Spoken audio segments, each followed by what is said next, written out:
True Crime Brewery contains disturbing content related to real-life crimes.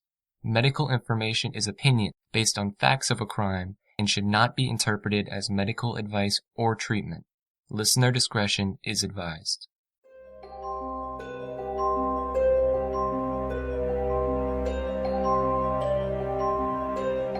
I'm asking you questions about what I presumed to be a very important moment in your life. I read a book about my life. I didn't write a book about that night, and I didn't write a book about Bonnie. Now, you can stay there for the rest of your life if you want to, but I'm telling you, you're starting to look silly. Because it's stupid. You're not getting any place, because there's no place to get. You're just like the cops. There's no place to get. Keep him in jail till he dies, because everybody who's dead is guilty. Why would I marry her if I was going to kill her? I mean, I was worth $25 million. I could have hired somebody to kill her when she was in Tibet or someplace. She drove all over the country. She was out selling, doing her. I could have hired somebody to follow her for 10 months and make her disappear so nobody would ever find her, for Christ's sake.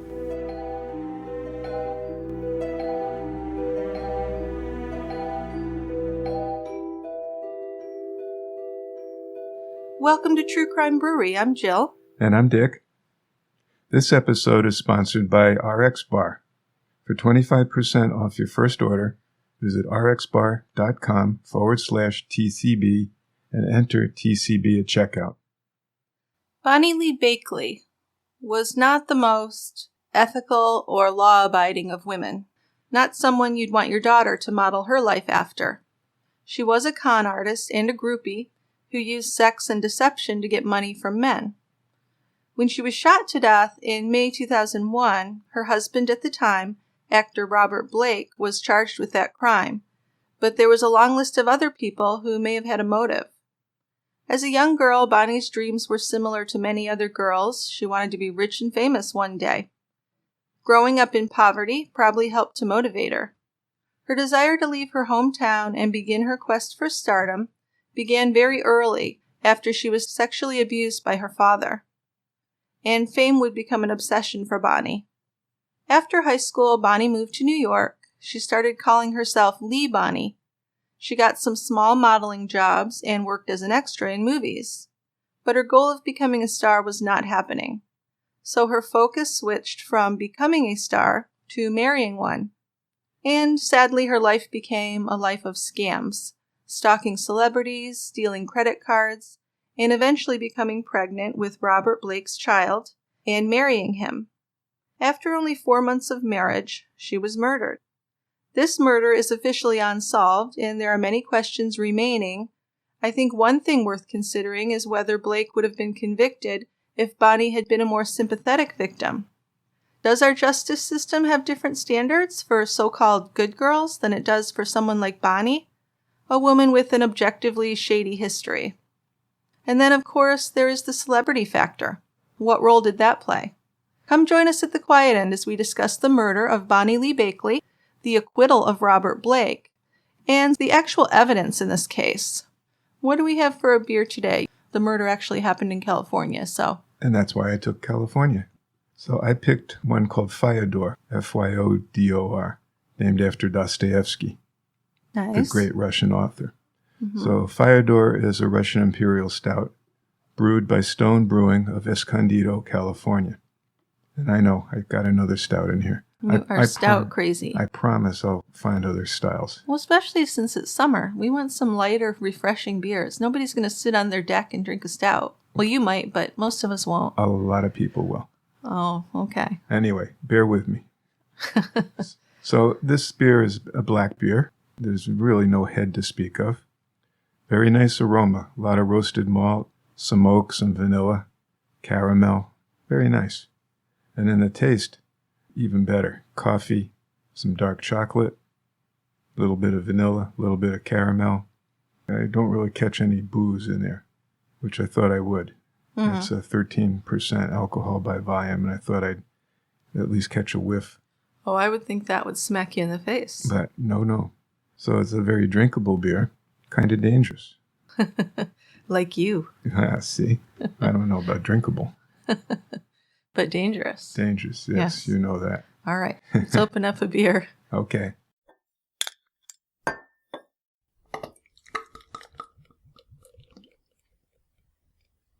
All right. It's pouring like crazy, so all we have here are a few wet people who have come in to get out of the rain.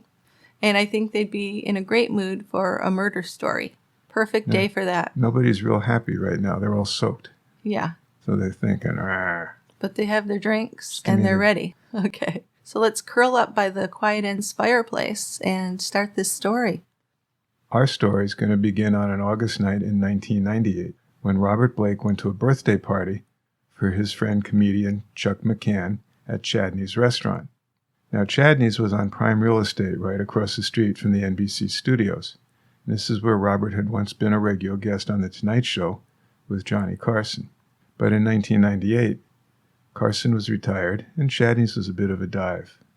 Now, back in the 60s, when Bonny Lee Bakley was a kid growing up poor in rural New Jersey, she had watched Chuck McCann and American Bandstand.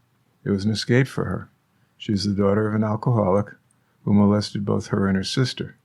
Now she was all grown up, and Chuck McCann looked like an old has-been. So did the dozens of other older men who attended the party. They were wrinkled and enjoying each other, reminiscing, seeming to accept their age gracefully. Bonny, on the other hand, fought growing old. Lee Bonny, as she liked to be known, had come to meet a celebrity. She was there as a arm candy for some old guy, right? Yeah, she drove him. I think they were just friends, but she drove him around. He was so old he wasn't driving anymore. Yeah. He was quite old. And she was 42. She was a bleached blonde. She'd been living in Memphis, but she'd been flying in and out of L.A. quite regularly since Dean Martin died on Christmas Day 1995. Now, Dean Martin, he's a really old star, but he had everything Bonny had been looking for in a man. He had money, he was famous, and I guess he was really into the sex. He must have had the Viagra. Was Viagra out back then? No. Oh, okay. Strike that. But anyway, she stalked him at her favorite bars in Beverly Hills and West Hollywood, and she did manage to meet him, and she even got him to pose with her for a snapshot. Now remember, this is also pre-selfie. That's right. So Bonny took Dean's death pretty hard, believing she was on the verge of starting a relationship with him. She's like, I've been working this guy for 2 or 3 years, and he kicks the bucket. Yeah, you know. She can't catch a break. My bad luck. Yes. But despite her disappointment, Bonny had fallen in love with Southern California. Her visits to L.A. had impressed her because it was warm and sunny all the time, and you could just see celebrities, just out and about. Los Angeles didn't have any snow also, which was great, and it wasn't as humid as summertime in Memphis. So along with her celebrity-filled nightlife and these thousands of wealthy older men in L.A., Bonny had entered into a paradise for a con artist. She paid $3,500 to rent a billboard on Sunset Strip, where she actually displayed her headshot and her phone number. So that is bold. That is. So a year after... I think you got to be pretty ballsy to do that, because how many starlets are out there waiting to be discovered? Well, I think she kind of saw herself as a product, sadly to say. Yeah, I think so. Now, a year after Dean Martin's death, she bought a house in Thousand Oaks just beyond the San Fernando Valley, which was about an hour's drive from downtown L.A. She rented it out temporarily, but her long-term plan was to move her 3 children, oddly enough her ex-husband Paul, and her mail-order business out to California. Her thriving mail-order business. Yes, she was making over $300,000 a year. So this is not small potatoes. No, this is a full-time job. This is a lot of work. It's really kind of a porn business because it's not only pictures of herself that she sends to people, it's all kinds of women. Mm-hmm. Various stages of nudity, performing different acts. Well, everybody has different tastes, and she was willing to fulfill whatever they wanted. Right. And oddly, Paul was her first husband who was taking care of the kids, even though she'd been married I don't know how many times after. And he was also her first cousin. Bonny had never even held down a real job. And she probably could have, but it was kind of a point of honor for her that she could make money doing what she was doing. Bonny supported herself, her 3 children, she supported her ex-husband, some other relatives, and some hangers-on by selling these nude photos of herself and other women through the classifieds in the back of swinger publications. She also robbed the lonely men who wrote to her by making promises of sex or a relationship, but ultimately conning them out of money, credit, even property. Even those who loved Bonny would admit that she was a thief. If she had put her mind on something legal, she probably could have been quite successful. She was clever. But she came from a troubled background and she lived a troubled life. Now, she had started out in her teens with classified ads of lonely young things seeking an older man, and soon she began creating her own database of prospective victims, and she soon branched out into a nationwide mail-order scam. She would string her pen pals out as long as she could, getting from them everything from Greyhound bus fare to airline tickets to credit cards to money that she would claim she needed for medical bills. Then there was always a grandparent in the hospital or a sister who'd lost her welfare benefits. We got lots of ways to work this. She knows all the angles. If her victims responded as she wanted, Bonny would run credit checks to determine their financial worth. She also worked social security scams, changing numbers and forging signatures so that checks meant for victims were rerouted directly to her. Then in select cases, Bonny would marry the guy if she thought his personal fortune or life insurance policy was big enough. And she'd been married quite a few times. Mm-hmm. And she also didn't often remember to divorce the previous husband before marrying the next husband. Details. Small. So while Bonny was working the mailing lists and Lonely Heart ads to pay the rent, her ultimate goal was to land as celebrity. Her grandmother advised her early on to get herself a tough little rich guy, like James Cagney or Frank Sinatra, and do whatever it took to hold on to him. She had also suggested Elvis, but unfortunately he died. And as a teenager, Bonny felt a strong bond with Frankie Valli, who was the lead singer of that great 60s group, The Four Seasons. Then in her 20s, she moved on to Jerry Lee Lewis. Now there's a wild man. She was probably kind of old for him in her 20s. Didn't he marry teenagers? He married his cousin when she was 13. How's that?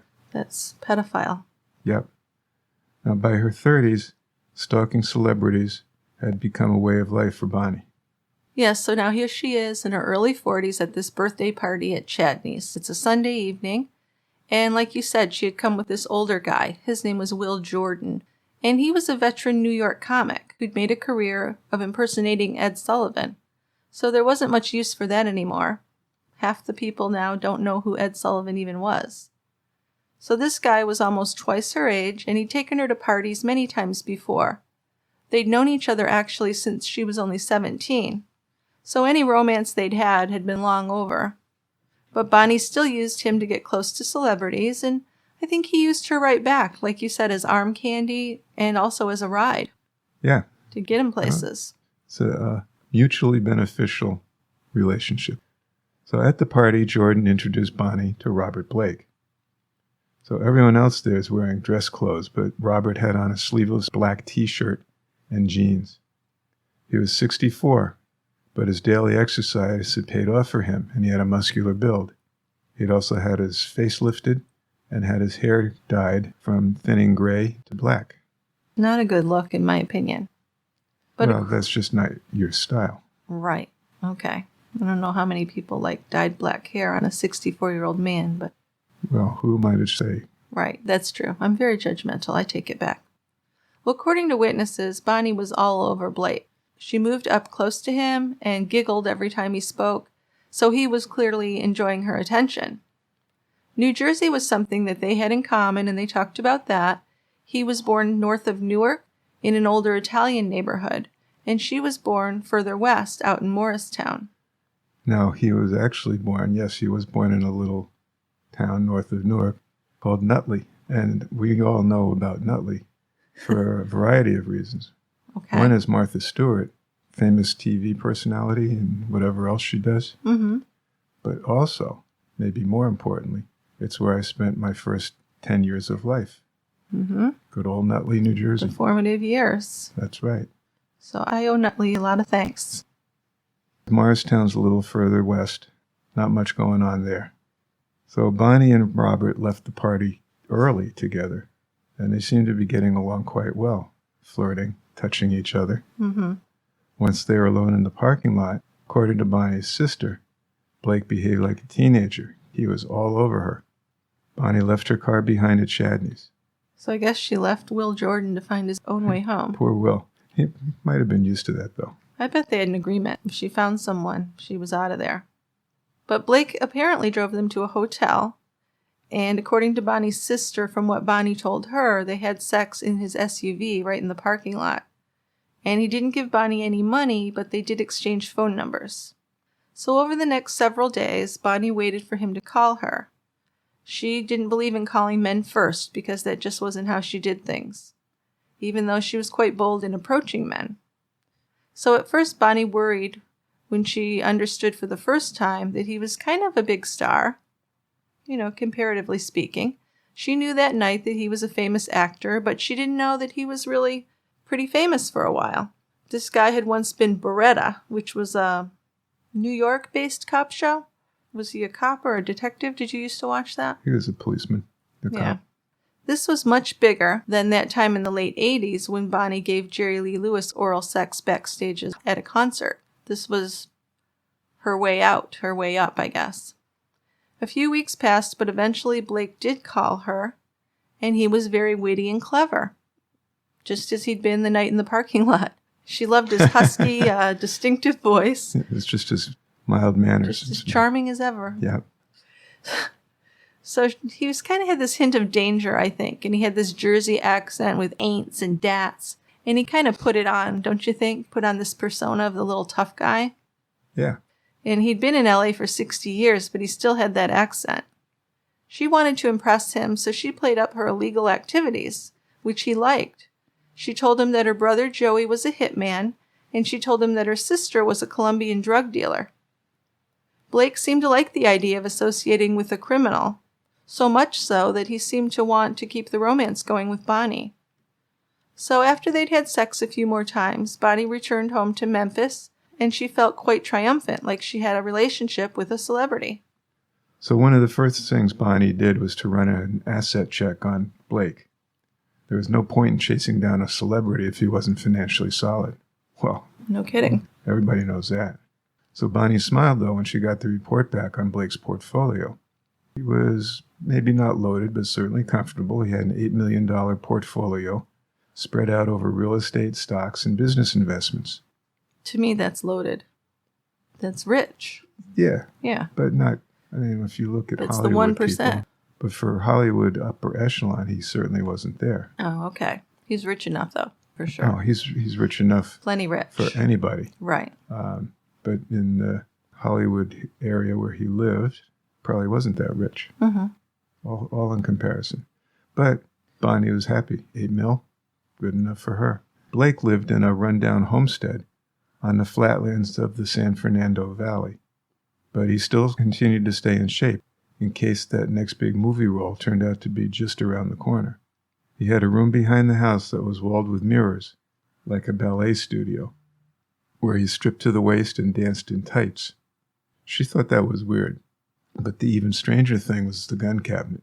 He had a padlocked display case stocked with rifles, and he'd take them out and caress them. I'm sorry, that's weird. Yeah. But Bonnie liked a man with this whole hint of danger about him. He was moody, like her. When he got angry, his eyes turned dark, and his expression turned into a real scowl. She told her sister they were soulmates. They were made for each other.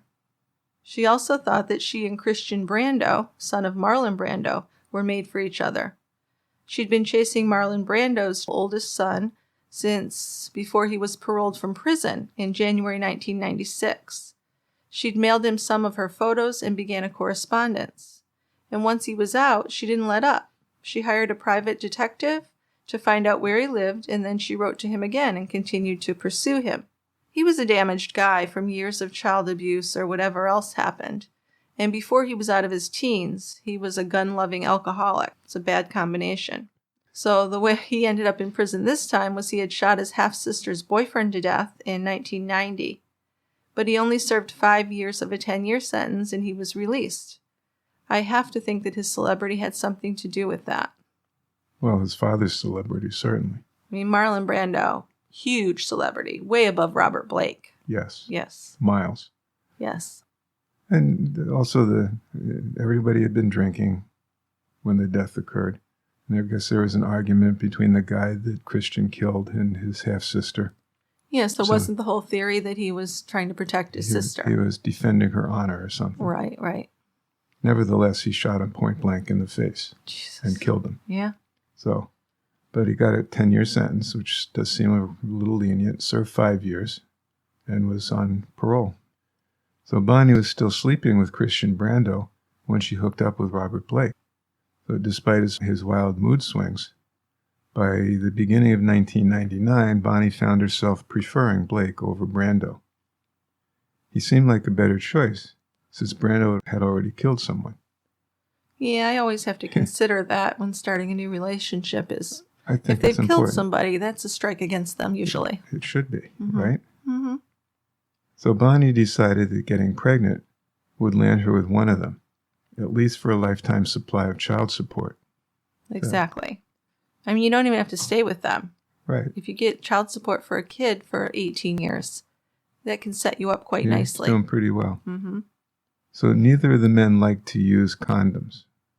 So she started taking the fertility drug Clomid, and at the same time telling both men that they were birth control pills. Oops. And Clomid is just one of those drugs that help you produce eggs. So it would make it a lot more likely for her to get pregnant, although she's 42. She is.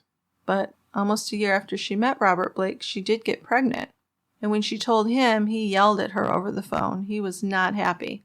She flew back from Memphis to LA to see him to reassure him that she wanted him as much as she wanted the baby and they were going to be a happy family together. And when she called from her hotel, he told her he was coming over in the morning to take her to a clinic to get an abortion. But he never showed up for that. The next day he called her and accused her of getting pregnant on purpose again, and he called her some horrible names and hung up on her. Sometimes he wouldn't return her calls for weeks, but eventually he'd call, or at least accept her call, and they'd make up and this whole cycle would start again. Robert Blake could be manipulative, like Bonny, but he could also be explosively angry. According to friends and acquaintances, that described his behavior throughout most of his adult life. Bonny told him that the only reason she wanted to have his baby was so that she could get closer to him and become a part of his life. Had nothing to do with the money, she said, which of course was not true. And he accused her of using her pregnancy as a threat. He even suggested, according to her, what she told her sister, that she sell the baby. He said he knew where she could get $100,000 for their baby. So, I don't like that. That's not nice. It's a pretty dastardly thing to do. It is. It's very low. Although I know what she did was wrong, but still. But I guess Right. at that point, Bonny thought she was going to pass this child off as Brando's. Yeah, so she's going to fall back on plan B. She'll get one of them to confess to being the father, to agree to be the father. But there will be DNA. So we'll get to that. We'll get to the true thing, yeah. But let's take a little break here. Good spot, maybe, for our sponsors. Sure. This episode is supported by one of my favorite beauty products, Madison Reed Hair Color. Madison Reed is a company that was founded by a woman and a mother, Amy Arrett, and she named it after her daughter. The way she's managed to bring together the salon quality and affordability to give women beautiful, multidimensional hair color at home is really revolutionizing the way that women color their hair. Now, when I was younger and had no money, my choices were pretty limited. Either I let the dark hair grow back and I had roots, or I overextended my credit card with a trip to the salon, or I'd use one of those outdated, unpredictable boxed hair colors from the drugstore. But none of these choices were good ones. They didn't make me happy. But when you use Madison Reed, you're going to look like you just walked out of a salon. It's convenient at-home hair color, and it has an ammonia-free salon-quality formula. Now, I think the fact that it's multi-dimensional is very important. You're not just going to get this flat color. You're not going to get like a Bonny Lee Bakley blonde. You're going to get a natural, multi-dimensional, flowing color, which I really love. Like you get at the salon, but for a lot less money. Experience this beautiful hair color without breaking the bank or even leaving your home. Madison Reed is made in Italy, and they deliver it right to your door for under $25. You can find your perfect shade at madison-reed.com, and Madison Reed is honoring our True Crime Brewery listeners right now with 10% off plus free shipping on your first color kit. Just use promo code BREWERY. That code again is BREWERY. This episode is also sponsored by RX Bars. For 25% off your first order, visit rxbar.com/TCB and enter promo code TCB at checkout. So RX Bars stand apart from a lot of snack foods because they decided to build things the right way. They let the core ingredients do all the talking, with all the ingredients listed on the front of the packaging. And as it turns out, real food ingredients actually taste really good. Whether you like sweet or savory, chocolate or fruit flavors, there's an RX bar for you. They come in 14 delicious flavor varieties. My two favorites right now are a mango pineapple and blueberry. I like the fruitiness. They're fruity, but I'm really more into the rich chocolatey ones like peanut butter chocolate and coffee chocolate. They're also gluten-free, soy-free, dairy-free with no artificial colors, artificial flavors, preservatives, or fillers. And RX bars are just enough for a mid-morning snack. You can toss it in your bag while you're traveling, or to get some protein after exercising. They're delicious and they take care of your hunger without the guilt. Keep them handy and you can fend off your urge to devour a bag of Doritos. So for 25% off your first order, visit rxbar.com/TCB and enter promo code TCB at checkout. You won't be sorry. Now, one more thing I'd like to mention is that today we're offering a special discount to our listeners from Tweaked Audio. Tweaked makes exceptional quality earbuds and headphones, perfect for your podcast listening needs. I found them a few months back and I'm really happy to get the word out. Tweaked earbuds feature a noise-reducing design that's compatible with iPads, iPhones, Android devices, and even laptops. They have 8 really good-looking designs and 6 different colors. They also have mic'd versions to use with your phone. If you use our discount code TCB, Tweaked is going to give you a great deal of 33% off your purchase, plus free shipping and a lifetime warranty. So if you're in the market for new earbuds, just have a look online at www.tweakedaudio.com and use the promo code TCB. So back to the story. Bonny had a baby girl on June 2nd, 2000. And she named her Christian Shannon Brando. She seemed to adore the baby and insisted on breastfeeding her. She was still trying to convince Blake, though, that she was his daughter during the summer of 2000. Blake remained in denial, however, so she turned back to Christian Brando. Christian told Bonny he was prepared to accept this child as his daughter. He wanted to see the baby as soon as possible. Yeah, but in late August, Blake agreed to a DNA test. Bonny flew with the baby to LA in the first week of September. Even before the results of the blood tests came back, though, Blake said he knew it was his daughter. He said he knew the moment he laid eyes on her. And there was a similarity in appearance. He picked up Bonny and the baby at the airport and drove them back to the house, where he seemed to melt with the baby, smiling and cooing at her. He'd already spent nearly $1,000 on a nursery, and he'd hired a live-in nanny. So things seemed good to Bonny. He drove her to a nearby cafe, but just as they sat down for lunch, 2 policemen showed up. And Bonny's eyes got wide when they told her that she was under arrest because she'd left Arkansas while still on probation there. So she was pretty panicked, but Blake just patted her on the hand and said, "Don't worry, I'll take care of the baby. You have to go with him, but I'll call your lawyer and get you bailed out." So once Bonny and the cops were in the car and headed toward North Hollywood Station, one of the cops informed her that he was just a week away from retiring. He didn't want to bother with the paperwork involved in her arrest, so he said he was making her an offer. If he just put her on a plane back to Little Rock, could she be trusted to report to her probation officer when she got there? They could forget the whole thing ever happened. So she was relieved and she fell for this. She was worried about her baby, but she guessed that the baby would be all right with Blake because he'd already hired a nanny and he seemed to care about the baby. Boy, this is such a huge stretch, though. I mean, he hasn't even seen this kid yet. Right. Until they came out. Mm-hmm. And she has no idea what kind of parenting skills he has. Well, she's not Mother of the Year. I know. Okay. But she, to me, pretty easily left the baby because she was worried more about what could happen to her. Sure, but I think she thought she's either going to go to jail or go back home. Either way, she's not going to be with the baby. But I'm certainly not defending her choice. But anyway, the whole thing's a setup. It was. A couple hours later, when she was back in Arkansas, she realized she'd been tricked. She called her probation officer with her apologies for violating the terms of her probation, and then he told her she was going to be under house arrest. A private investigator who was hired by Robert Blake had called her parole officer to tell him that Bonny had violated her parole. Well, Bonny got to see the baby a couple more times, but Blake had the baby and he was not giving her up. The nanny turned out to be Cody Blackwell, who's a woman who worked for Blake in the past as a maid. And the two cops were not cops at all, although one of them was a retired LAPD officer who worked for Blake as a private investigator. Well, back in Little Rock, Bonny wore a monitoring bracelet to ensure that she stayed under house arrest for the duration of her probation.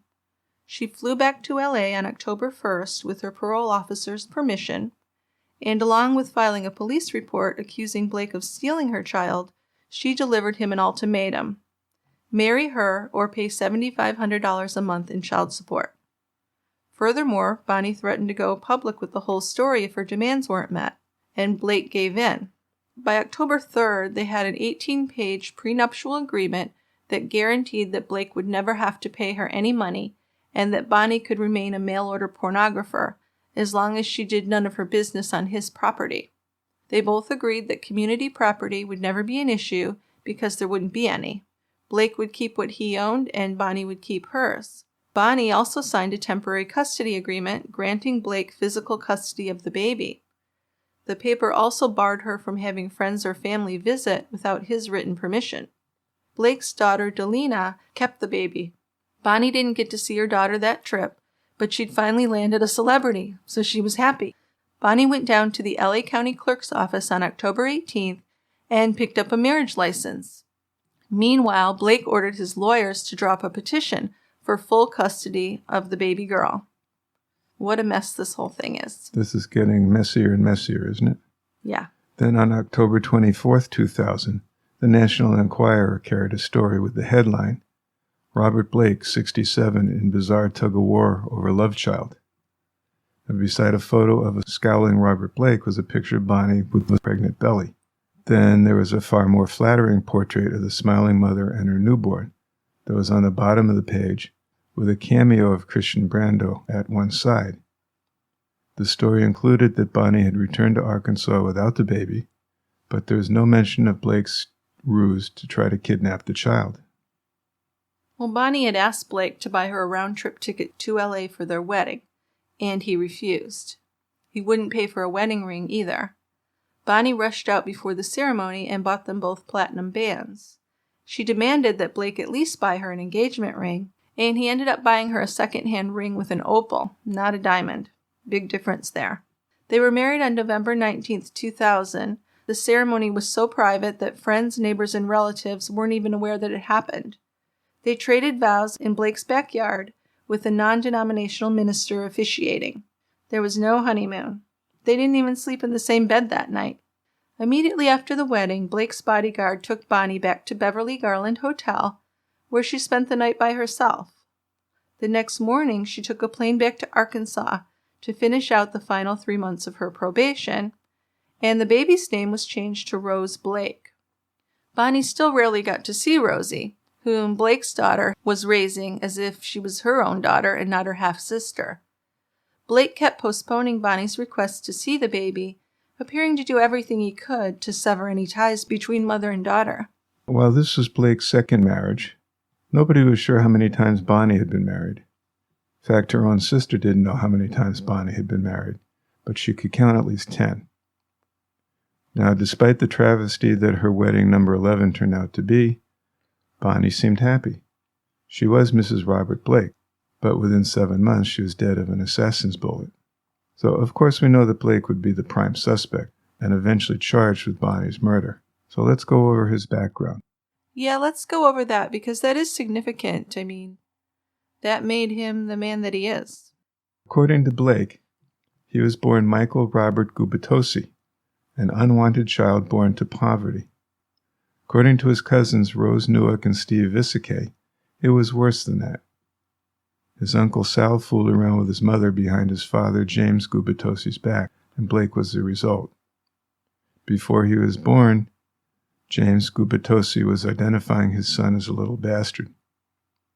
Throughout his adult career, Blake repeated the story of how the family was so poor that his father woke him before dawn each day so that he and his sister could sneak down the stairs of their third-floor tenement and steal milk from the neighbors. He'd give us one empty milk bottle and one filled with water, and we'd walk down the street early in the morning and take a little milk out of each bottle and pour in a little of the water so no one would suspect what was going on. Now, this is a good story, wasn't it? Sure. Yep. But according to Robert Blake's cousins, it never happened. No. According to them, it was something that Blake's father did when he was young. It was something from the family. Yeah. Years back. But the Gubitosi family didn't dispute that Robert might have been beaten by his father. But they did question how much of his abusive childhood was real and how much of it was created over the years to make his life sound more dramatic than it really was. Kind of went with his tough guy personality, persona. Now, a big dreamer, James Gubitosi took his children to picnics to dance and sing for spare change. And he called the kids Three Little Hillbillies. This was like a vaudeville act, for which he played backup guitar. As a group, the Hillbillies didn't have much talent, but Blake, young Mickey as they called him, had a precocious stage presence. The children were such crowd pleasers that the next logical step was radio studios, where they won cash prizes and wound up on Major Beau's amateur hour. The Gubitosis rented a bungalow in the LA suburb of Venice. His mother found work as a Baldwin Hills seamstress, and his father became a part-time gardener, while he wasn't chauffeuring the children to and from auditions. Blake appeared as a $2.60 per day extra in the popular Our Gang comedy shorts. So in 1938, MGM renamed it The Little Rascals and began auditioning for replacements for the aging original cast, and that's when Blake was selected. The one place where he would always get praise was on the stage. He seemed to have been born without any stage fright. By 1941, the Gubitosi family was doing well enough that they moved from their low-rent Venice apartment to a slightly more upscale neighborhood of Palms near Culver City. With the money that little Mickey was earning, James Gubitosi was able to invest in a small hardware store and get out of the gardening business. The following year, Blake appeared in Rover's Big Chance. That was his last Little Rascals film. Following the Rascals run, Blake appeared in more than 70 movies during the 1940s, beginning with the tear-jerking Moki in 1942. This was the first time he used the stage name, Bobby Blake, and that stuck. Bobby appeared in several mainstream feature films during the 40s. The older he got, the more boldly he described his youth as an unending nightmare. He told interviewers that he left home when he was 16 or 17, and he was clear that his earnings went directly to support his family. His parents used much of their son's salary to invest in real estate during the late 1940s and early 1950s. So Blake was really incensed that this money received for his acting helped to finance his older brother's college education, when Blake didn't go to college. He really seemed to resent that. I guess I can see that. But the money was to support his family, and that's a way to support the family. Yeah, I don't think nowadays you can totally do that. You're supposed to put some of that away for the kid. Sure. Yeah. But this is years ago. And I don't think they made money like they do now. No, not at all. So Blake joined the Army in 1953. Went to boot camp first and then was transferred to Fort Richardson, which was an experimental cold weather station in Anchorage, Alaska. There, while working for Special Services, he discovered heroin. For the next 3 years, Blake tried whatever drug he could swallow, inhale, or inject. Once he returned to Hollywood in 1956, his life hit bottom. He worked briefly on the assembly line at Packard Bell, kept his hand in Hollywood by doing stunt work, but he was still into drugs. Way into drugs. So Blake and actress Sandra Kerr were married in 1961, and they would divorce in 1983. This was his first marriage, and they had 2 children, Noah Blake, born in 1965, and Delina Blake, born in 1966. Blake and his wife fought constantly, though, and as an adult, Noah became estranged from his father. Noah tried to follow in his father's footsteps since college, and he had envisioned a father-son actors masterclass that would tap into LA's large population of wannabe actors. But Robert Blake's talk about opening an acting school ended up just being that, just talk. So Noah wound up founding his own school without his father's help. Noah has said that he never had anything to do with him, even though Noah wasn't looking for a handout from his father, just a hand up, like the one that Donald Sutherland gave to Kiefer, Lloyd Bridges gave to his sons Jeff and Bo, or Martin Sheen gave to his boys, Charlie and Emilio Estevez. But Blake always thought that helping his children would somehow cripple them by keeping them from having to learn from hardship like he did.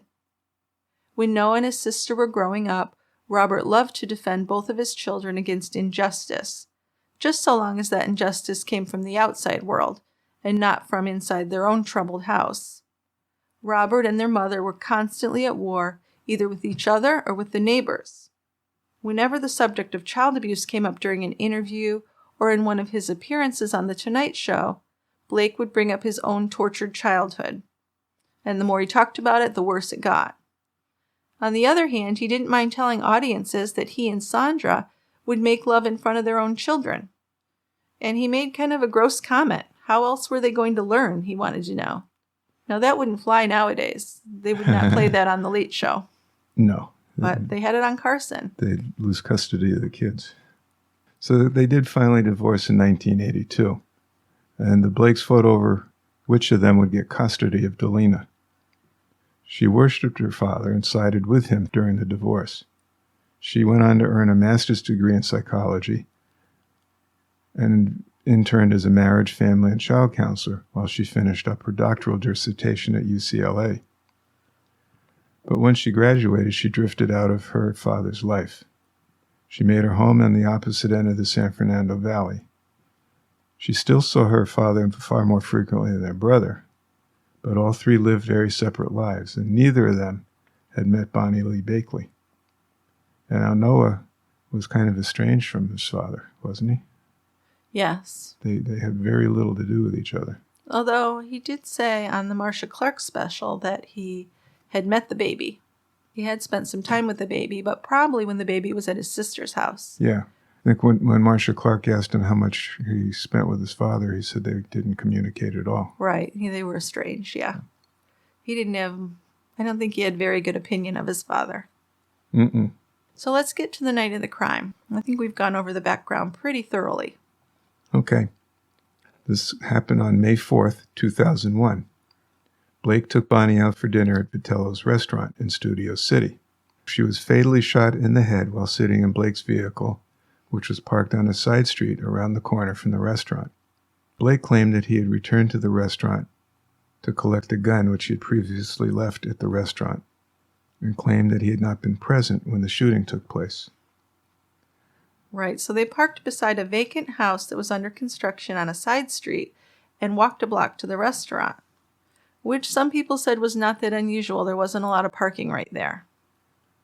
Well, but he almost always used their valet parking. Right. So why didn't he that night? Was there any reason? We don't know of any reason. There is no reason. This is totally out of character. So that's a red flag there. Yep.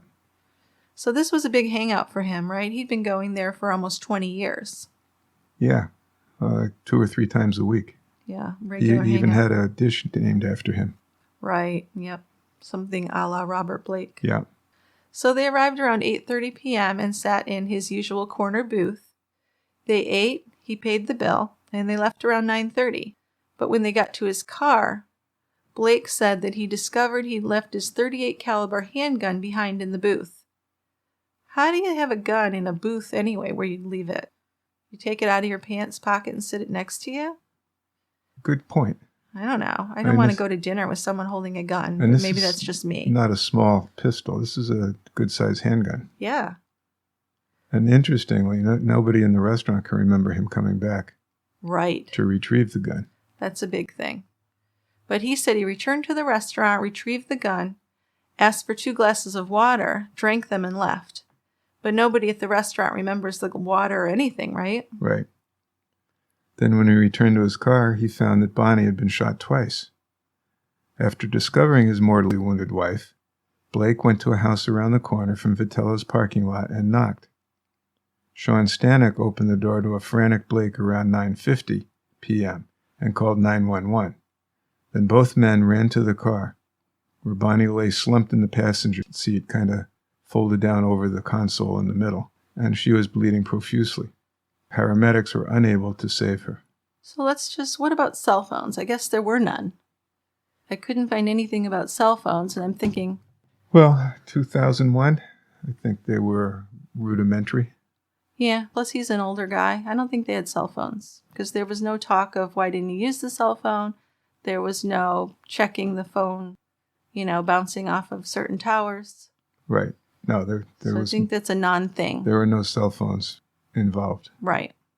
Defenders of Blake would say that the fact that he went for help supported his claim that he wasn't her killer. Because why wouldn't he just let her die? Now I would answer to that. He shot her. He knows she's going to die. Yeah. Right? But he's acting like... If he's the shooter. Right. If he's the shooter. Guess I gave myself away a bit there. But yeah, if he's the shooter, of course he's going to go for help and put on a big scene. He's an actor. Yeah. And he appeared very upset on the scene. But no one saw any tears. And, regardless of what you think of him, I think he was a decent actor. He was in Truman Capote's In Cold Blood, and everybody thought he did a great job. He was chilling in that. Mm-hmm. So he could act. He could. So, yeah, the whole thing could have been an act to support his innocence, right? Well, yeah, why would he leave her in the car with the window rolled down? In a dark alley, pretty much. Yeah. There's some... Why not drive back and have her sit in the car out front while you run in? And yes, why not? It's all very shady.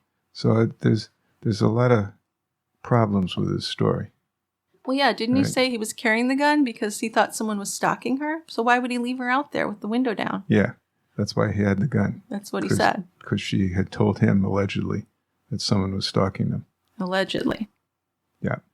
So, but you've got several things you pointed out. He parked in a fairly remote area instead of using the valet parking that the restaurant provided, and that he pretty much always used. Why did he leave her alone in the car? Nobody ever saw him back at the restaurant. Interesting stuff. So Bonny was declared dead on arrival at St. Joseph's Hospital at 10:15 that evening. While Blake's story seemed riddled with inconsistencies, after nearly 5 hours of questioning, police did not arrest him, and they even declined to name him a suspect. Bonny's autopsy was sealed, Blake's car was impounded, and the murder weapon, which is a relatively rare 9mm German military pistol called a Walther P38, was recovered from a trash bin just right next to the car, basically, a couple of days later, along with a pair of gloves. Okay, so do you want to talk about why the gun was there? Or you want to do that when we get more into it? Because I think that's something we need to at least address. We will. I guess you could say, without letting too much out, that the gun was shown to be the murder weapon. Well, the gun was shown to be the murder weapon, and it was found in a nearby dumpster. Yes. So if someone had been stalking her and shot her and run away, would it make sense to throw your gun in the dumpster right there? No, it wouldn't, if you're thinking that way. Right. And if you're thinking that way, if Blake was the one who did it, he had to get rid of that gun. Exactly. And the quickest way to do it was toss it in the dumpster. Right. What else was he going to do? Yeah, you can't be walking around holding two guns. No, especially not when one is the murder weapon. And there were no fingerprints, but there was a pair of gloves also. Yeah. But they didn't arrest him, and over the following 9 months, investigators traveled to 20 states where they conducted more than 150 interviews, and they actually amassed 35,000 pages of evidence. So they were thorough. They traveled to Tennessee, Montana, Nevada, Arkansas, New York, Mississippi, Phoenix, and Florida, speaking with many of the men who Bonny had conned during her pornographic career that had actually lasted over 20 years by that time. Nothing came up. There was nobody who looked like suspicious that they were after her. Right, but then in April of 2002, so we're just about a year, he was arrested. Now, news people in Southern California understood that the arrest of Robert Blake for allegedly killing his wife made for really good ratings. They took a look back at the O.J. Simpson case, and Simpson himself actually had offered advice to Blake months earlier on the TV show Extra. And his advice to Blake was, don't take a polygraph test and don't smear your dead wife. But above all, don't turn on the television set. Thanks, OJ. You're super helpful. That's really who you want to get your advice from. Now, according to police, Robert Blake had an accomplice. That same day, police arrived at an apartment in Burbank and they arrested a man named Earl Caldwell. He was a stuntman and a handyman who'd been close to Blake since Blake married Bonny. At a pretrial hearing, Caldwell's charge of conspiracy to commit murder was dropped. But a list found in his apartment had raised a lot of suspicions that he was involved. And Marcia Clark went over this list in her special.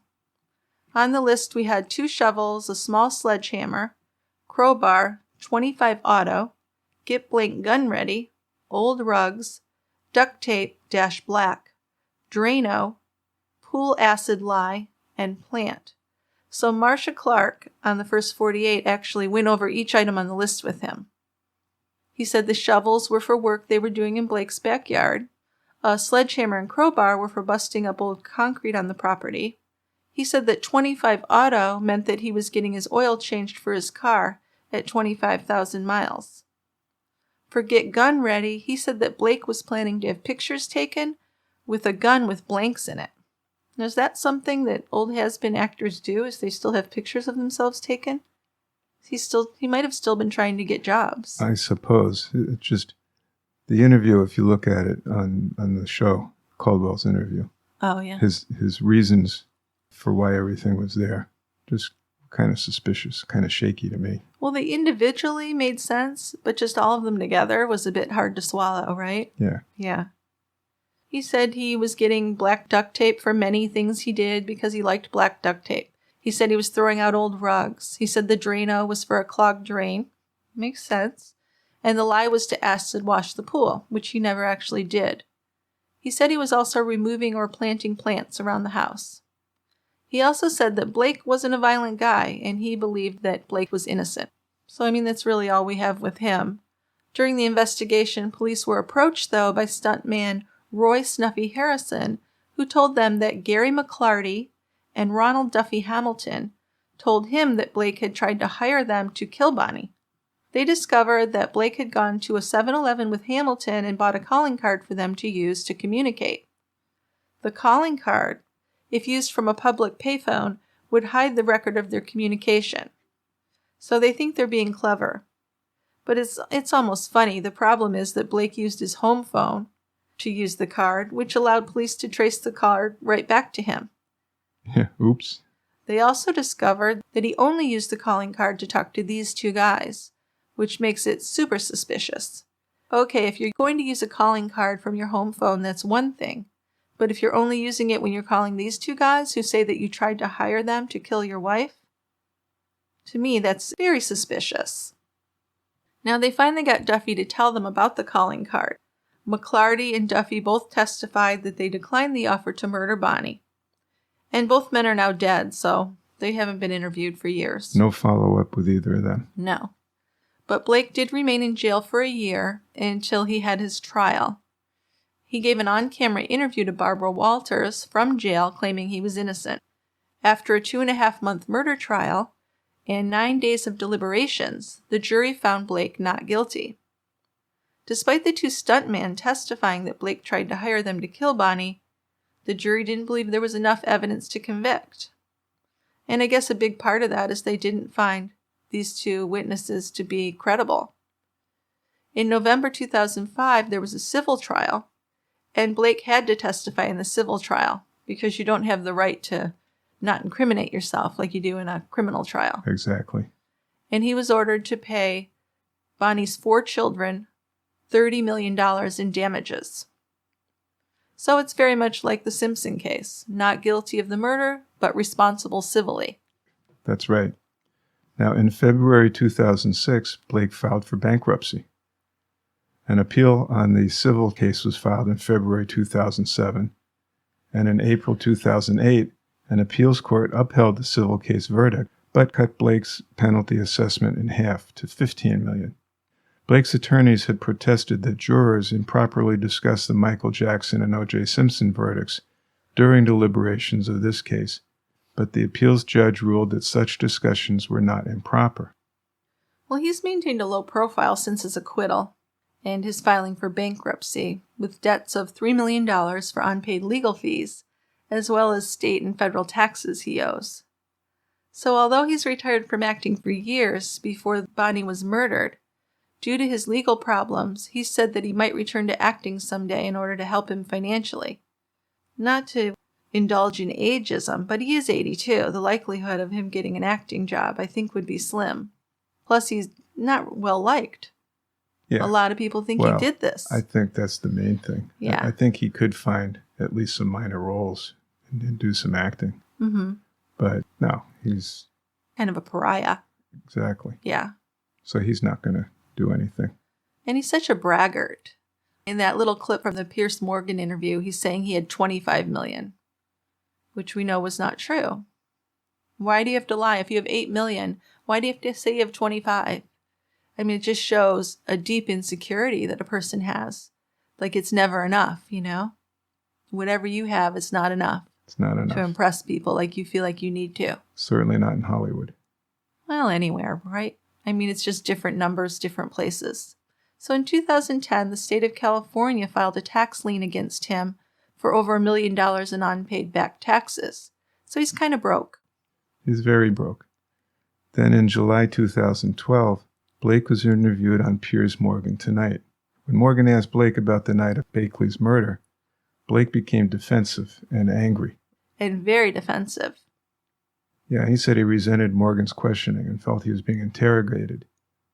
Morgan responded that he was only asking questions that he felt people were eager to have answered. Which is his job. I mean, when you go to an interview like that, you have to expect. It seemed like he expected to only be asked about his great acting career. Exactly. Like this was just not a big deal, this murder of his wife. Yeah, but it is a big deal. Well, yeah. Right? Of course it is. It's someone's life, and she was not an angel, but she didn't deserve this. Nobody deserves that. Now, Blake had told interviewers, and he wrote in his autobiography, that he hoped he would be offered at least one more great acting role before he died. Lost Highway, which is out in 1997, was Blake's last acting role. I don't know what that is. Do you? That's a David Lynch movie. You know, the Twin Peaks guy. Okay. In a March 2016 interview, when he was 82, which I guess now he's 84, I said he was 82, but, you know, about the same thing. Anyway, he said he had a new mystery woman in his life, and in 2017, he applied for a marriage license for his fiancée, Pamela Hudak.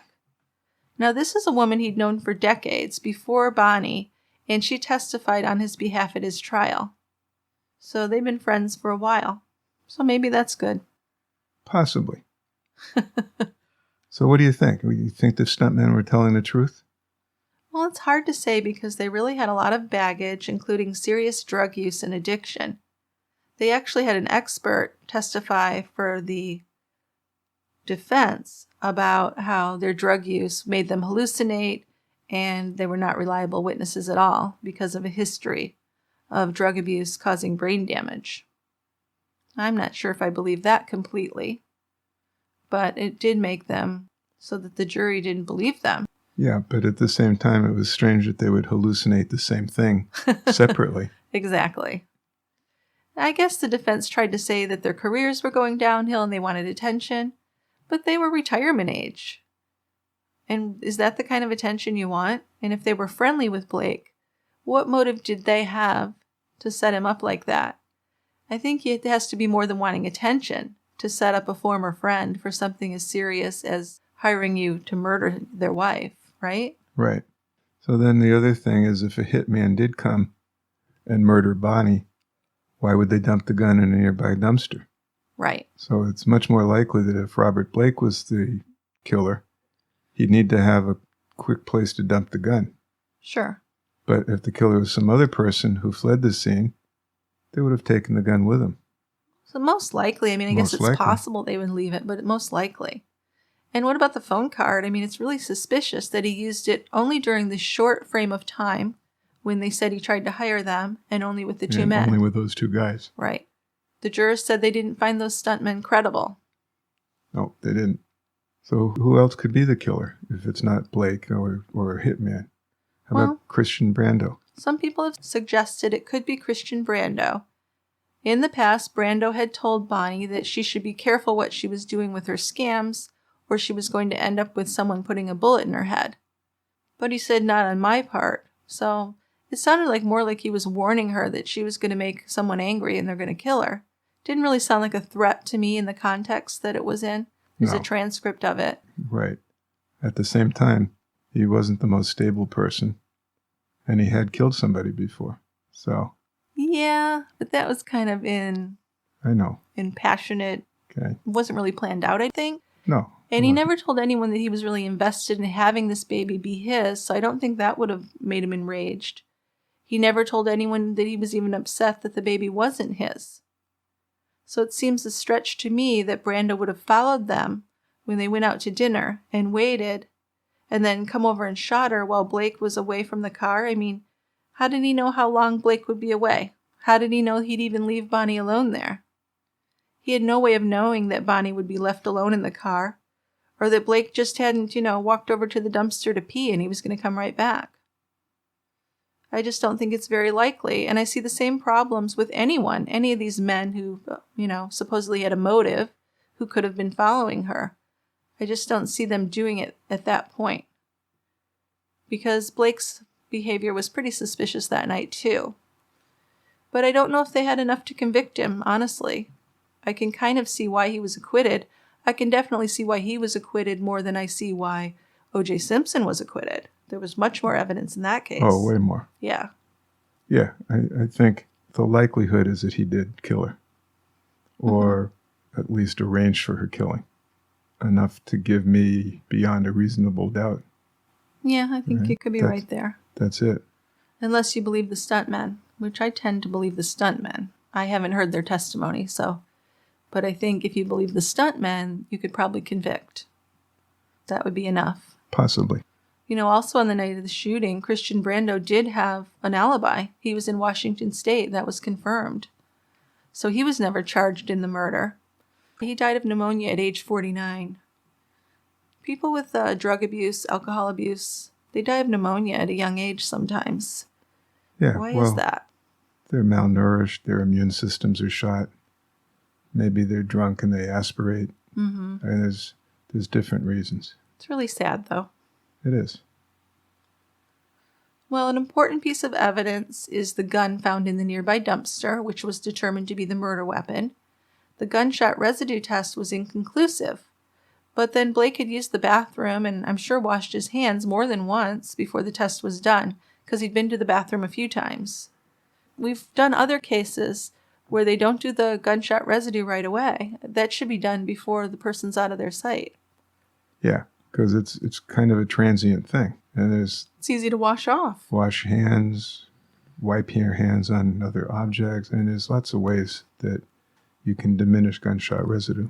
Well, yeah, when he was sitting near the car upset, a witness said that he was rubbing his hands in the grass. Yeah. And of course, there were no fingerprints on the murder weapon, so that doesn't help us. Now, she really did make some enemies, and I think that probably worked for the defense in creating the reasonable doubt. They kind of trashed her at trial. They did. They really vilified her. But a lot of the stuff was true, though. Yeah, and it also would enable the defense to raise the issue of someone else in her past. Yeah. There were certainly enough men that might not have been happy with her. Now, whether that's unhappy enough to try to murder her. Who knows? I mean, she did con a lot of men over a lot of years. She did that. And I wonder if this was a so-called normal woman who just had a job and a fairly normal life, if he would have been found guilty. Because there wouldn't be this idea of all these other suspects. True. That's right. Mm-hmm. And he's a celebrity. Right. You think that worked in his favor? Yeah. I don't know why, but is it just because of the money and being able to afford the best defense? You can do that, and people just want to believe that you're famous because you're famous and not that you have the bad streak in you. I think there's some people who also want to find famous people guilty. So I think that can work both ways. Yeah. And he wasn't super likable even before. No. No. But I think it does help to be a celebrity. Okay.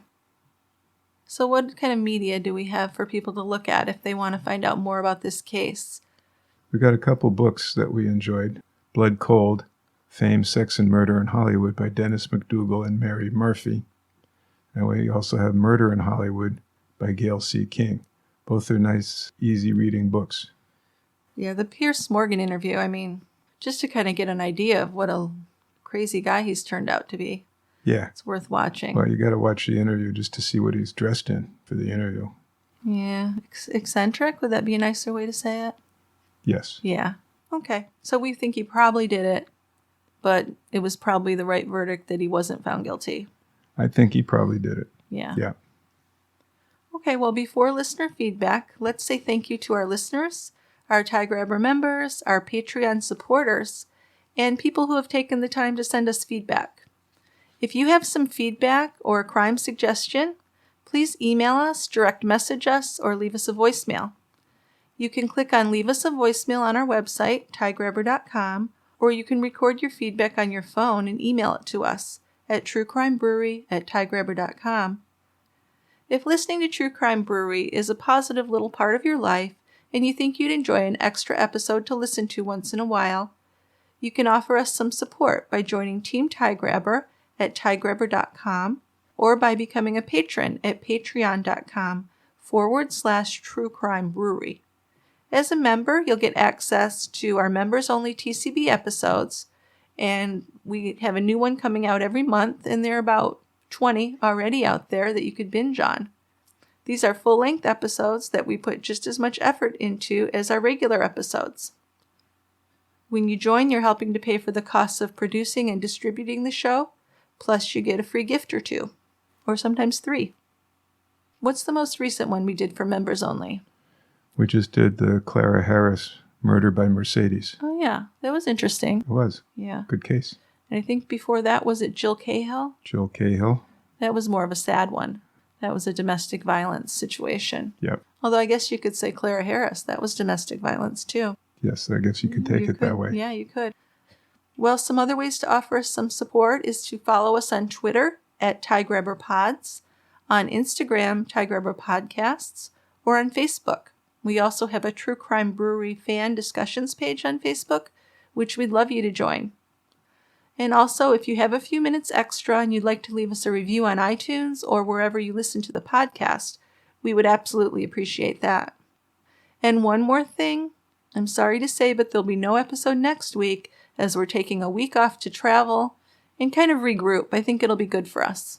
And we hope it'll only be a week. Depends on when we get there. No problem. No problem, It'll she just says. be a week. Okay, so we'll see you in 2 weeks, guys. Okay. So on to feedback, though. All right, yeah, we got feedback first. All right, so let's do the voicemails first. Okay. We've got voicemails. Yay.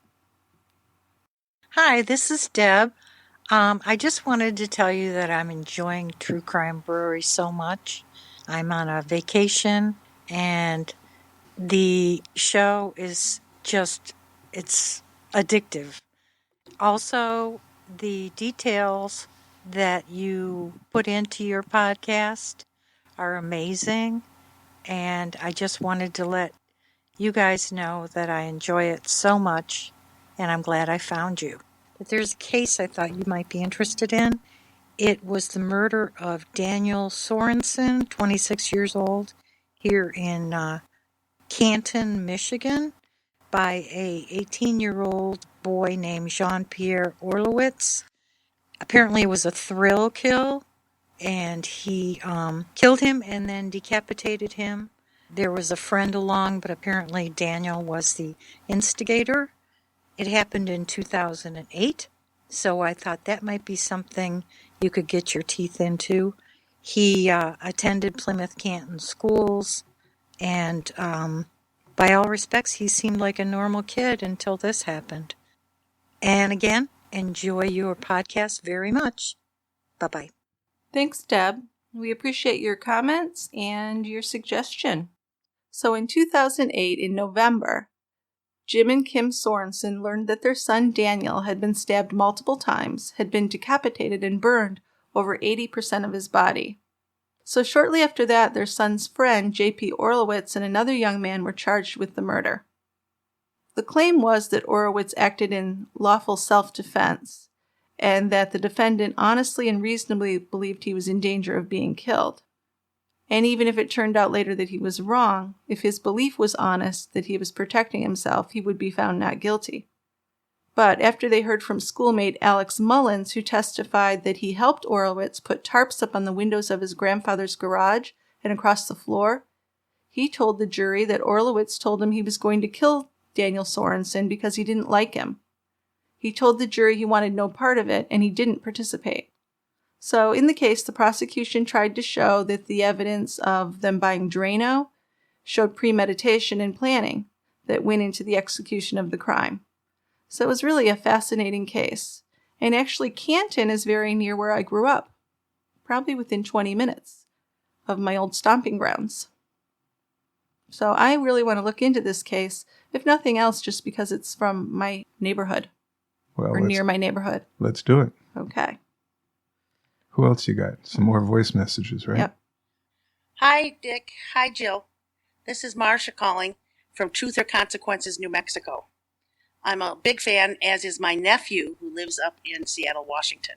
We both listen to your show, and we share podcasts that we like.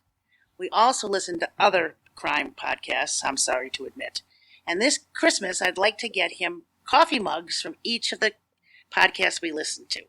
Unfortunately, you don't have coffee mugs in your store, so I'm giving you months now to get one out and ready for Christmas, so that I can complete the collection for my gift to my nephew. Thank you, and keep up the good work. Bye. Well, Marcia, all I can say is that I'm in the works of finding a merchandiser who can provide a wider variety of things from True Crime Brewery. And I hope to have something in place over the summer, early fall, so that you will be able to order mugs for a Christmas present. And then we don't have to stock everything. Right. Yeah, that's where things are going. So we're going to jump on that bandwagon. You should have some coffee cups by Christmas, I'm going to guess. Because Dick's on it. I am. Okay. All right, we have another voicemail from Candace. I absolutely love you guys. I think it's just like a great balance of agreeing and disagreeing. And Jill, I think you handle Dick very well. And then Dick is like, yeah, okay, kind of disagree. But so I think you guys are just amazing. I absolutely love this. I wish I liked beer, but I absolutely love your podcast. There are a couple of murders or true crime things I'd like you to look into. One of them is Colleen Spitzer by Robert Chisholm. I think that was his name. But Colleen Spitzer was a teacher, and this happened at the hands of her student. So if you can look into that one, that would be really interesting. I also think not that I'm like really interested in, but Skylar Neese, that's something that is also something kind of prominent. And last, the Sean Ford Jr. case, where he was dating his girlfriend and he killed her adoptive parents, the Schuberts. So I think that would be interesting also. But keep up the great work. I love listening to you guys. You guys are great. Thank you. Thanks, Candace. Yeah, thank you. The Colleen Ritzer case was one that was pretty famous in our area, since we're only about an hour away from there. Yeah, terrifying, horrible case. So this was a 2013 slang of a Danvers high school teacher, Colleen Ritzer by Philip Chisholm. He was 14 years old when he followed Ritzer, who was 24, into a school bathroom, strangled her, stabbed her at least 16 times, and raped her. His lawyers acknowledged he killed her, but argued he was mentally ill, a contention rejected by the jury. So he's 17, he will serve life in prison, with the possibility of parole in 25 years on the murder charge. But he had also received 40-year concurrent sentences on rape and robbery charges. So this net result leaves him eligible for parole in 40 years when he would be in his mid-50s. So the age of him when he did this horrible crime was only 14. He was only 14. How do you feel about life in prison for someone who did something when he's 14? We've had that discussion a few times. It's a big thing, It's a hard one. It is. Now, Ritzer's parents say that he should never have a chance to leave prison, ever. Totally understandable. If it was my daughter, I'd agree. But I just think at 14, why was he tried as an adult? Well, they had amended a state law, so even though he could be tried as an adult, then they passed a ruling in December of 2013 that juveniles could not be sentenced to life in prison without the possibility of parole. Okay, so he has a possibility for parole. Right. So you don't have life in prison, period.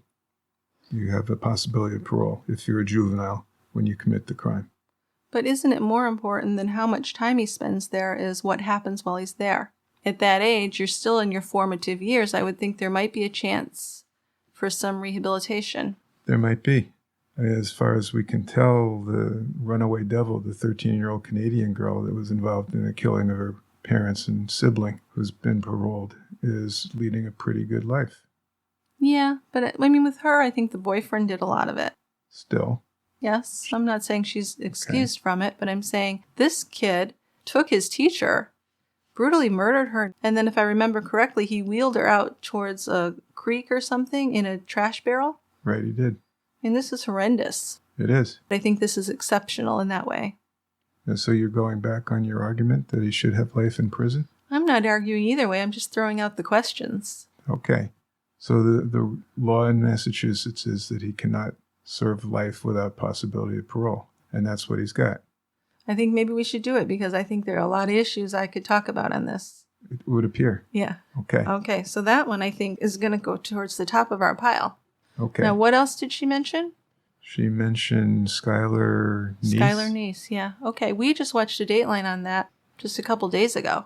We did. This was a 16-year-old girl killed by a couple of other 16-year-old girls. Her best friends. That were supposedly her best friends, Right. yeah. And this had gone on unsolved for some time. And one of the girls, I guess her conscience got the better of her, but eventually confessed and implicated the other girl. Yeah, it seemed like she almost went a little mad, like she couldn't live with it. Yeah. So that was an interesting one. I think that's something we might think about doing. Yeah, that's one of those really heartbreaking ones, though. Well, they all are, so what am I even talking about? Right. And then there was one more that Candace mentioned. Right. This final one is Sean Ford Jr. And he was the killer. Did he kill his girlfriend and her adopted parents?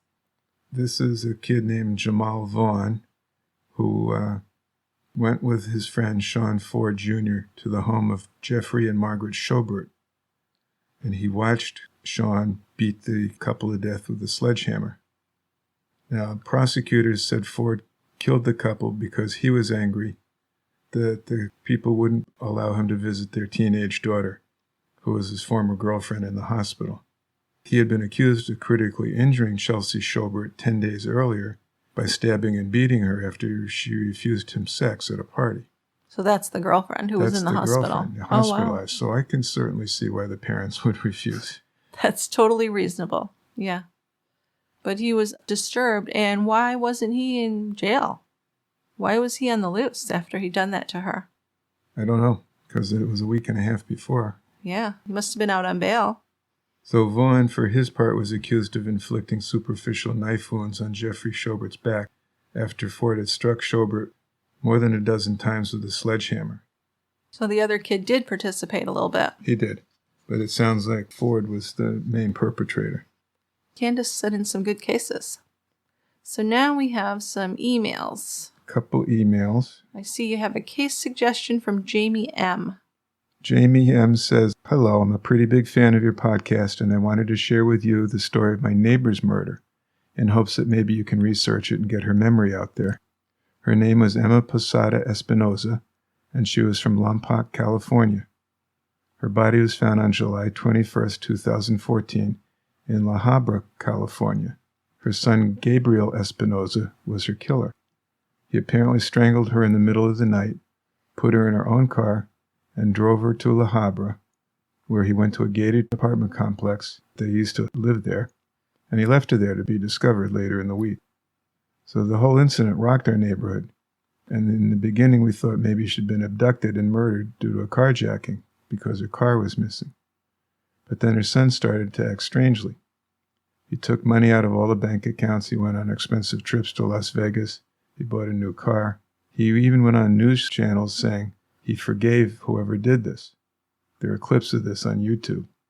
Now, they found her car a few weeks later in the town where her son lived.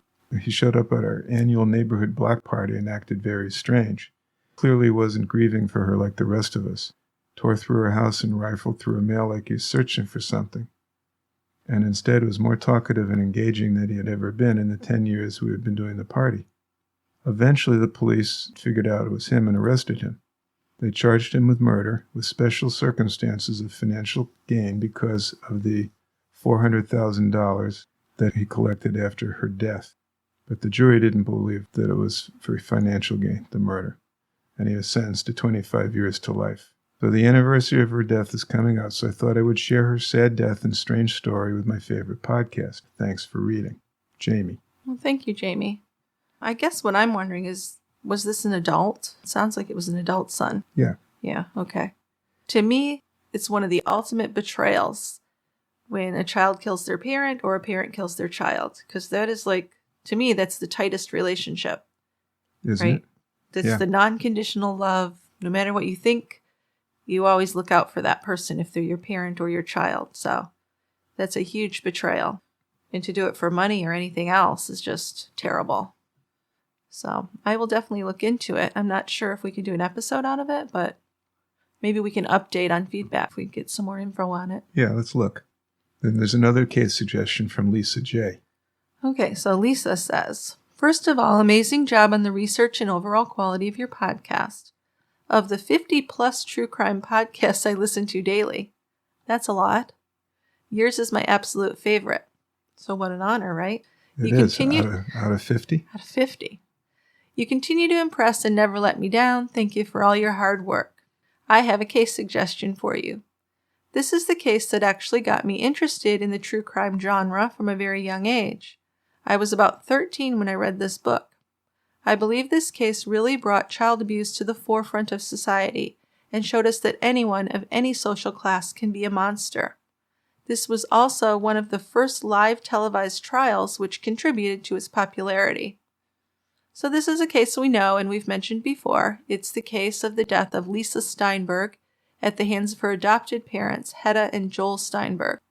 Lisa was 6 years old at the time she was beaten and left to die in their New York apartment. Her adopted sibling was just a baby at the time and also found strapped to a urine-soaked playpen in the same apartment. And both parents were charged with little Lisa's murder. Joel Steinberg was a criminal lawyer who sometimes handled adoption cases in New York, and this is how he illegally gained custody of both Lisa and Mitchell by lying to their birth parents. He had been savagely abusing his wife Hedda for years. The story's tragic as, although Hedda was also a victim, she does absolutely nothing to protect Lisa from the abuse and severe neglect she's put through. Hedda was actually very jealous of the attention Lisa received from Joel. Of course, Hedda was suffering from battered women's syndrome, which was really unheard of at this time, another reason I think this story is so important. After the final beating that ended up killing Lisa, Joel leaves to party and Hedda waits 10 hours to call 911. Poor Lisa died later in the hospital from her injuries. The story is heartbreaking and disgusting. It was well known by the group of friends that Hedda was being abused, and I believe known of the children too. But in the 80s, people didn't want to get involved or even know how to help. After this case, New York brought in helplines for children and families to use if they needed them. The worst part? After serving 16 years in prison, Joel was released in 2004. He has never shown any remorse for his actions and continues to deny his involvement at all in the murder. Hedda was not prosecuted in exchange for testifying against Joel. This story has so much detail and there are a lot of resources on the case. Definitely enough for a TCB episode. Well, I think that's in the queue, isn't it? We've said before we're going to do it, Yeah. Yes. Fascinating case. It is. And the battered woman syndrome is something worthy of discussion. Yeah, and I don't think we ever really have. Even though we've talked about a lot of domestic abuse, I don't think that's anything we've really addressed in any serious way. So good idea. All right. Thank you, Lisa. Thank you for the suggestion. Now, I got a couple comments. This one's from Mildred C., commenting on all her children, the victims of Mary Beth Tinning. Mildred C. wanted us to know that Mary Beth Tinning, the New York mom convicted of murdering her 4-month-old daughter in 1985 and is suspected in the deaths of 7 of her other children, has been granted parole. She's been in prison since 1987. She is now 75, went before the New York State Parole Board 6 times, and on the 7th time was granted parole on July 10th of this year. I think when we did this case, we knew she was coming up for parole, right? Right. So this was a good update. Mildred did a good thing there. Yep. So she had been sentenced to 20 years to life. Might be released as early as mid-August.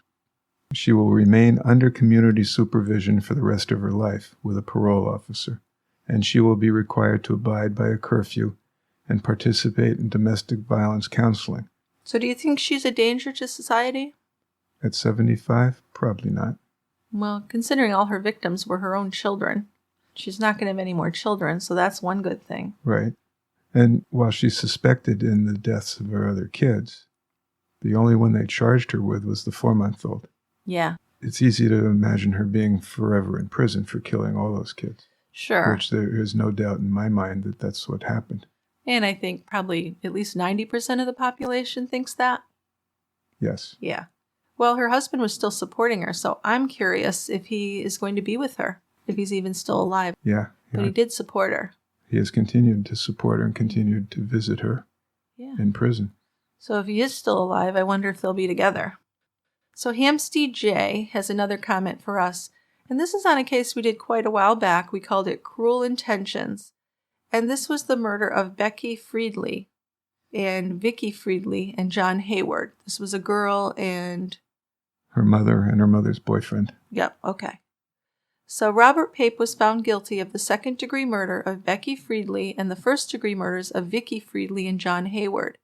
Kristen Smith was found guilty in the first-degree murder of Vicky and John Hayward. Kristen Smith was found not guilty in the killing of Becky Friedley. So justice in this case, in particular for the family and friends of John Hayward, Vicky Friedley, and Vicky's daughter Becky, has been a long time coming, District Attorney Mike Hestron said. It is clear that jurors were meticulous in their examination of the evidence in this complicated, multiple defendant case, and we are pleased with their verdicts. We hope the verdicts help in the healing process to those who knew the victims and to the Coachella Valley community as a whole. Kristen Smith and Robert Pape were both charged with 3 counts of first-degree murder with special circumstance allegations for taking multiple lives. They faced life in prison without the possibility of parole if convicted of killing Becky Friedley, her mom Vicky, and Vicky's boyfriend John Hayward, back in September 2006. So the jury requested the transcript of Kristen Smith's initial interview with detectives, and they wanted 11 more printed copies of the interview before they reached their verdicts. The judge responded that the transcripts were just an aid and that the audio of the interviews was also part of the evidence. So that's some justice. It's some. I'm not exactly sure why one was found guilty of second-degree murder and the other was found not guilty. Yeah, but they were both found guilty in the first-degree murder of the mom and her boyfriend. The mom and the boyfriend, correct. So. And then I don't know why Becky's murder was downgraded to second degree. Yeah. Yeah, so. They were found guilty. They were. And they're in prison. Those were terrible murders. I remember being especially upset with that. The girl Becky was killed and burned. She was put in like left out in a wheelbarrow or something. Yeah. Doused with fluid and lit on fire. Yeah, and almost left like posed for someone to find her. Yeah. That was very disturbing, yeah. Thank you so much for the updates and for the suggestions. They're very helpful. We always enjoy hearing from our listeners. And that wraps up our show for today. And we'll be back fresh and ready to go in 2 weeks. We'll see you then. Okay. We will be waiting for you in August at the Quiet End. We'll be there. Bye-bye. Bye.